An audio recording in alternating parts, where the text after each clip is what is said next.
a moment and talk a little bit about calling in and how to know what to call in and how to get the inspired support, how to come up with the words to sort of affirm and to practice in your mind, to practice writing down. And these are the words that you come up with in these moments that are vibrationally sound with the next level that you're stepping into. So when you're just deciding that you want to do something, and the first step is deciding. The next step sometimes isn't going to come for a couple of days. Sometimes it's just sitting with it and knowing. Those couple of days when it's just the sitting and knowing are the times when we lose our faith, when we let our doubt creep in, when we let all of the how's that going to happen come into the play. This is why you come up with words to affirm and like mantras and things to practice to keep you vibrationally sound, holding the light, holding the vibration of what you want, not what you're experiencing, because that's how you call in mismatched desire. That's how things take a really long time to develop. Versus if you can just allow your stream to be fully open. I don't want to get lost in the stream talk. We go way more into that in the next workshop. But for the sake of keeping this easy, when you're wanting to think, okay, what do I want to call in? If you're just like generally looking at your life, you could think about things like, I want an easier time at work. I want an easier time at home. I want an easier time parenting. I want more joy in this. I want more freedom in that. I want more flexibility in my body. I want more flexibility in my bank account. I want more flexibility in my relationship. You kind of want to go for the feeling of what you want, versus a specific thing and or person. You can do that, but that is a trickier manifestation to make work. It's definitely not impossible, but when you really get your hands into creating, you will learn that it is your best, your highest path to kind of not interfere, to be allowing in a way that you're not manipulating what is wanting to happen. Life, so much of this has already happened, and we are here in our bodies in this experience, in this lifetime. We have access to these different experiences per our different versions of allowing.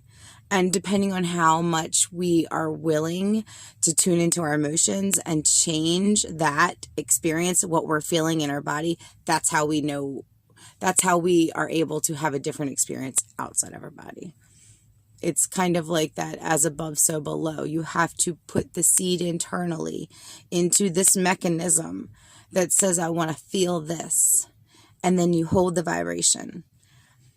And then you wait for your intuitive guidance. It will come and you just wait. And the first nudge, maybe it's Google this, you Google that. Maybe it's mention this word to a friend. Well, it's funny that you mentioned that. These little nudges come, and that little bit is enough. That just keeps just keeps cranking it and cranking it. Energetically, that's the hard part of our work, is not letting our desires get dashed by our doubts. Our hardest part is to let ourselves have what the fuck we want without coming up with reasons why we shouldn't really have it right now, why it's really just not the right time, why this could be, I mean, I'm not there. I'm literally living my own. Several more mentions about calling and conjuring in. You don't need anything extra to do this. You can use things that make sense to you. When we write things down and burn them, that makes sense to do that sort of an energetic process. A friend, Blair, has taught me about writing it on a bay leaf and the properties of the bay leaf. So if you're ever wanting to decide what to use, if you're ever feeling like intuitively led to play or practice with something, I always come back to play. Play is one of our most magical manifesting spaces. Like, that to me is linked to the sacral chakra, and all the magic comes in the orange flow. That's where I call that space. But I don't want to get lost there. I want to stay intuition. Let's get that guy focused. Let's get that connection going and start getting your hands in your own life experience and starting to see what you can have feeling better for you now. What you can start, what do you want to experience? What are you missing? What hasn't happened yet? What have you decided to write off because you're just too busy doing this instead? What is it that you don't know how? You just know you want it. You know, this is the time to start that dream now. There's no other reason to wait. Of course, there's no reason to rush. You are free to not do this. If something in your body isn't like, yeah, you know, if you're not ready, that's okay. But when you're ready, you know you're ready. When you're ready, you're like, fuck yes. And there is a process. I shared a meme about it. Thank God for memes. I shared a meme about it earlier. You know, when you're getting ready to be ready to do something, sometimes you say it for a little while first, and then maybe you Google something, and then maybe you kind of show up for a class about something, and then maybe you actually try to implement the work, and then maybe you actually give it a fair attempt and not doubt it or give up after 2 days.